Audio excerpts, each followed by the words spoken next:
여러분 혹시 깻잎 좋아하세요? 저는 깻잎을 정말 좋아하는데요. 전 세계에서 유일하게 우리나라 사람만 먹는다는 깻잎. 깻잎의 알싸한 향과 입에 들어갈 때 느껴지는 독특한 식감 때문에 깻잎을 먹지 못하는 외국인들이 많다고 하는데요. 심지어 먹을 것이 부족하다는 북한에서도 깻잎을 먹지 않는다고 하며 탈북자들이 한국에 와서 사람들이 깻잎을 먹는 것을 보고 깜짝 놀랐다고 합니다. 이렇게 다른 나라에서 홀대받는 깻잎은 사실 암세포만 골라 제거하는 피톨이라는 성분이 함유되어 있어서 천연 항암제로 불릴 만큼 항암 효과가 뛰어난 식품입니다. 또한 뇌세포 대사 기능을 촉진해 학습 능력을 향상시키고 기억력 감퇴를 예방하며 스트레스를 줄여주는 로즈마린산이라는 성분과 아미노산의 일종인 가바라는 성분이 항균, 항염증 및 항산화 활성과 함께 치매 예방에도 아주 효과적이라고 합니다. 우리나라의 치매 인구수가 2024년에는 100만 명에 이를 것이라고 하는데요. 날이 갈수록 의학기술이 발달하고 있지만 아직까지 치매를 치료할 뚜렷한 방법이 없다는 게 현실입니다. 치매가 발병하는 원인은 수없이 다양하지만 우리가 먹는 음식을 조금만 바꿔줘도 치매를 예방하는 데 큰 도움이 된다고 합니다. 이때 평소에 깻잎을 꾸준히 섭취하면 뇌세포를 활성화시켜 치매의 원인이 되는 스트레스를 줄이는 것은 물론 체내 염증 억제와 동시에 항산화 효과로 인해 노화를 늦추고 암을 예방하는 효과까지 얻을 수 있습니다.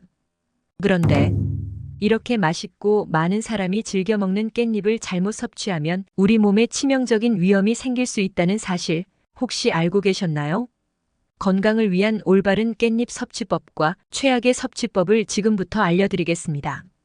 차근차근 끝까지 확인하시고 가족들에게 좋은 정보 공유하셔서 우리 가족 모두의 건강을 함께 지켜냅시다. 구독과 좋아요는 언제나 감사합니다. 깻잎이 독이 되는 경우 첫 번째는 바로 깻잎 장아찌입니다. 입맛이 없을 때 흰쌀밥 위에 깻잎 장아찌를 올려 먹으면 그야말로 밥도둑이 따로 없는데요. 그러나 우리가 지금껏 밥 반찬으로 즐겨 먹던 깻잎 장아찌에 사실 엄청난 양의 식품 첨가물이 들어가 있는 사실 알고 계십니까? 식품의약품안전처의 칼로리 사전에 따르면 깻잎 장아찌의 나트륨 함량은 100g당 약 1800mg, 이는 세계보건기구에서 권장하는 하루 최대 나트륨 섭취량인 2000mg과 맞먹는 양입니다. 이렇게 많은 양의 소금과 간장을 지속적으로 다량 섭취할 경우 뇌졸중이나 고혈압, 위장병 그리고 골다공증 등 다양한 질병을 일으킬 수 있으며 장아찌에 들어가는 설탕 역시도 인슐린 저항성을 높여 우리 몸에 당 독소를 만들고 염증 반응을 일으켜 암과 치매 발병률을 높이게 됩니다. 시중에 판매되고 있는 대부분의 깻잎 장아찌나 깻잎 무침에는 글루탐산 나트륨과 소부산 칼륨, 안식향산 그리고 이산화황 등 다양한 물질들이 들어갔는데요. 이들 대부분은 가공식품의 보존료 즉 방부제로 사용되는 물질로서 소부산 칼륨은 육류의 단백질과 결합하여 발암 물질을 만들어냅니다. 또한 발색제 일종인 아질산염과 반응하게 되면 중추신경 마비 출혈성 위염, 간에 악영향 등을 끼칠 수 있는 물질이기도 하죠. 이산화황의 경우 민감하게 반응하는 이들은 소량만 섭취해도 기관지 수축, 호흡 곤란 및 알레르기 반응 등을 일으킬 수 있는 물질이라고 합니다. 한 식품 영양학과 교수는 이렇게 식품을 장아찌로 만들면 한 달 안에 비타민C가 파괴되며 암과 위장병, 당뇨병에 좋은 엽록소 또한 2달 정도면 대부분 손실된다고 합니다. 오래된 장아찌는 말 그대로 반찬의 역할만 할 뿐 별 영양분은 없다고 하는데요. 따라서 깻잎 장아찌를 드실 때는 되도록 시중에서 구입하는 것보다는 직접 만들어서 먹는 것이 좋고 만들더라도 소금이나 간장, 설탕의 양을 줄이고 만든 뒤 빠른 시일 내에 소비하는 것이 가장 좋은 방법이 되겠습니다. 깻잎이 독이 되는 경우 두 번째는 신장이 안 좋으신 분들입니다. 신장이 안 좋으신 분들은 깻잎을 드실 때 각별히 주의하셔야 하는데요. 깻잎에는 칼슘, 마그네슘, 철분, 엽산 등 다양한 영양소가 함유되어 있지만 그 중에서도 특히 칼륨 성분이 의외로 많이 함유된 채소입니다. 깻잎에는 100g당 칼륨 함량이 약 420mg 정도로 이는 신장 질환자분들이 피해야 하는 음식으로 잘 알려진 참외가 100g당 칼륨이 450mg, 바나나에는 100g당 360mg, 고구마는 100g당 340mg인 것과 비교할 때 깻잎의 칼륨 함량이 결코 적은 양이 아닌 것을 알 수 있습니다. 칼륨은 인체의 필수적인 무기질로 신경과 근육, 혈압, 수분 균형 등을 조절하는 역할을 하는데요. 건강한 사람의 경우 칼륨을 권장량보다 초과해서 섭취하더라도 대부분 소변으로 배출되지만 신장 질환을 앓고 있는 분들은 몸 밖으로 제대로 배출되지 않아 체내 칼륨 농도가 높아지는 고칼륨 혈증이 발생할 수 있고, 이는 근육에 힘이 빠지거나 가슴 두근거림, 저혈압, 부정맥, 심하면 심장마비까지 오는 심각한 부작용을 초래할 수 있습니다. 깻잎은 잎채소이다 보니 두께가 얇은 데다 무게까지 가벼워 몸에 큰 부작용이 없을 거라 생각하고 부담 없이 많이 먹는 경우가 있는데, 이처럼 깻잎에는 칼륨 함량이 의외로 높기 때문에 신장 질환자분들은 섭취 시 반드시 주의가 필요합니다. 깻잎이 독이 되는 경우 세 번째는 잔류농약입니다. 과거부터 지금까지 잔류농약이 많은 채소를 조사해보면 깻잎은 항상 빠지질 않는데요. 지난 2022년 식약처에서 3년간 조사를 했더니 상추나 시금치, 깻잎, 배추 등 잔류농약 성분 기준치를 초과한 채소가 470건이나 적발됐으며, 이 중 잔류농약 기준치를 무려 100배 이상 초과한 경우도 10건 이상 발견되었습니다. 2023년에는 상추, 깻잎, 고추, 얼갈이, 배추, 시금치, 부추 등 한 달간 전국 각지에서 생산한 채소류 90여 건이 식품 부적합 판정을 받은 것으로 나타났는데요. 여기서 문제가 되는 것은 이 중에서 식약처가 판매 중지와 회수 명령을 결정한 사례가 없다는 것입니다. 식약처 관계자는 식품위생법상 식품 제조업으로 등록한 영업자만 회수 명령을 내릴 수 있는데, 농가는 제조업으로 등록한 사업자가 아니어서 제재할 법적 근거가 없다며 식품 부적합 판정을 받은 농산물은 자진 회수를 권고한다고 설명했습니다.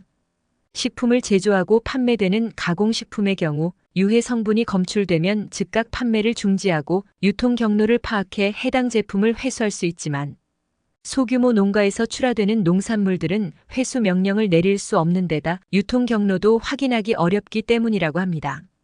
이 때문에 잔류농약의 여부를 알 수 없는 소비자들은 개인이 꼼꼼히 세척해서 섭취할 수밖에 없는데요. 잔류농약은 그 자체로 독성을 띨 수 있고 몸에 점차 쌓이게 되면 암을 유발하거나 생식력 저하, 내분비 장애 등 다양한 부작용을 일으킬 수 있기 때문에 반드시 유의해야 합니다. 깻잎은 잎이 넓으면서 잔털과 주름이 많기 때문에 농약이 묻으면 그 사이에 농약이 그대로 남을 수 있으며, 특히 깻잎은 재배 기간이 짧아서 농약이 충분히 분해될 시간이 부족해 농약이 묻은 그대로 유통될 확률이 높은 채소입니다. 따라서 깻잎을 씻을 때는 세척법이 중요한데요. 보건환경연구원의 자료에 따르면 깻잎의 잔류농약 제거는 세척 횟수도 중요하지만 세척 시 사용되는 물의 양이 증가할수록 농약의 제거 효과가 높다고 합니다. 깻잎을 물에 5분 정도 담갔다가 30초 정도 흐르는 물에 씻으면 되는데, 씻을 때 깻잎끼리 서로 비벼가며 씻도록 하고, 특히 뒷면에 잔털이 많은 부분을 꼼꼼히 씻으면 잔류농약을 효과적으로 제거할 수 있다고 합니다. 깻잎이 독이 되는 경우 네 번째는 당근과 먹는 것입니다. 우리가 흔히 먹는 김밥이나 비빔밥 등 깻잎과 당근이 들어간 요리를 참 많이 하게 되는데요. 그런데 사실 깻잎과 당근은 서로 궁합이 맞지 않는 음식이라고 합니다. 당근에는 아스코비나아제라는 효소가 들어있는데, 이 효소가 깻잎의 비타민C를 모두 산화시켜버리기 때문에 영양학적 가치가 떨어지게 됩니다. 이 때문에 당근과 깻잎을 같이 드시고자 한다면 당근을 익혀서 드시는 것이 좋은데요. 당근의 아스코비나아제는 열에 약하기 때문에 가열하면 쉽게 무력화돼 깻잎의 비타민C를 파괴할 수 없게 됩니다.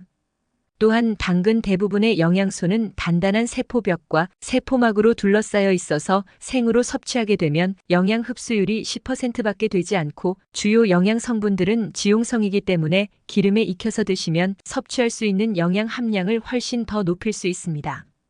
그렇다면 이와 반대로 깻잎을 건강하게 섭취하는 방법들은 어떤 것이 있을까요? 깻잎을 건강하게 섭취하는 방법, 첫 번째는 바로 깻잎을 차로 마시는 것입니다.